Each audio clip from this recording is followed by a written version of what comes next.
राजा की हत्या love triangle का नतीजा है, इसे पुलिस भी मान रही है और अब परिवार के लोग भी।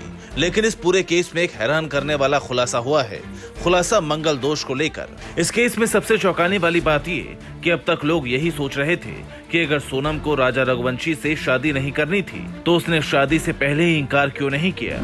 सोनम अगर कत्ल करने जैसा सनसनीखेज कदम उठा सकती है तो उसमें इतनी हिम्मत क्यों नहीं थी कि राजा रघुवंशी से शादी करने से इनकार कर देते। शायद उसका परिवार भी अपनी बेटी की बात मान लेता, क्योंकि सोनम पढ़ी लिखी लड़की थी। अब इस सवाल को लेकर बड़ा खुलासा राजा की मांग उमा रघुवंशी ने किया है, जिसके मुताबिक सोनम अपना मंगल दोष खत्म करना चाहती थी, इसलिए वो ना चाहते हुए भी राजा से शादी के लिए तैयार हुई। सोनम और राजा रघुवंशी दोनों के परिवार ज्योतिष विज्ञान पर भरोसा करते हैं। सोनम के परिजनों ने उसकी कुंडली दिखाई थी, जिससे पता चला कि सोनम की कुंडली में मंगल दोष है। अगर वो किसी ऐसे शख्स से शादी करती है जिसकी कुंडली में मंगल दोष नहीं है तो लड़के को कष्ट हो सकता है, उसे तमाम तरह की परेशानियों का सामना करना पड़ेगा, यहाँ तक कि मृत्यु तक हो सकती है। अपने दिल में राज कुशवाहा को जगह देने वाली सोनम चाहती थी कि पहले कुंडली दोष खत्म हो जाए। पंडितों के मुताबिक अगर लड़की और लड़के दोनों को मंगल दोष है और उनकी शादी हो जाए तो मंगल दोष खत्म हो सकता है। ये बात सोनम भी अच्छी तरह से जानती थी, इसलिए उसने राजा रघुवंशी से शादी करने की हामी भरी। लेकिन उसने राज कुशवाहा को वचन दिया था कि वो विधवा होकर उसी से शादी करेगी। इसी मंगल दोष को दूर करने के लिए सोनम राजा से शादी करने के लिए तैयार हुई और फिर शादी से पहले ही कत्ल की साजिश रचना शुरू कर दिया।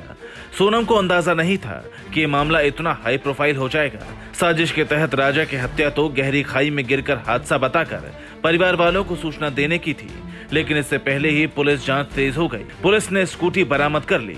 सोनम को लगा था कि राजा की हत्या का राज कभी नहीं खुलेगा। दूसरी तरफ कुछ ही दिन में विधवा होने पर उसे राजा का परिवार अपने घर रखना भी पसंद नहीं करेगा। ऐसे में उसे राज कुशवाहा से शादी करने का मौका मिल जाएगा, जहां तक कि भाई और उसके पिता को भी ऐतराज नहीं होगा। लेकिन ऐसा नहीं हुआ। सोचकर देखिए सोनम ने किस हद तक जाकर साजिश रची थी, यहाँ तक कि उसने अपनी सास को भी आखिरी समय झूठ बोला। दरअसल 23 मई को सोनम की अपनी सास से बात हुई थी, तब तक राजा जिंदा था। जब सास ने फोन किया तो सोनम हाँफ रही थी। सास ने पूछा कि ऐसा क्यों है, तब सोनम का कहना है कि वो ऊंचाई की तरफ जा रहे हैं, इसलिए सांसें फूल रही हैं। जबकि उस समय सोनम किलर्स के साथ घूम रही थी और उसका इरादा राजा को ठिकाने लगाने का था। सोनम ने अपना मंगल दोष खत्म करने के लिए जो गुनाह किया, उसने न सिर्फ उसकी जिंदगी बर्बाद की बल्कि राजा के परिवार को जिंदगी भर का गम दे दिया। इसके अलावा 3 आरोपियों की जिंदगी भी बर्बाद कर डाली। Bureau report, P24 news.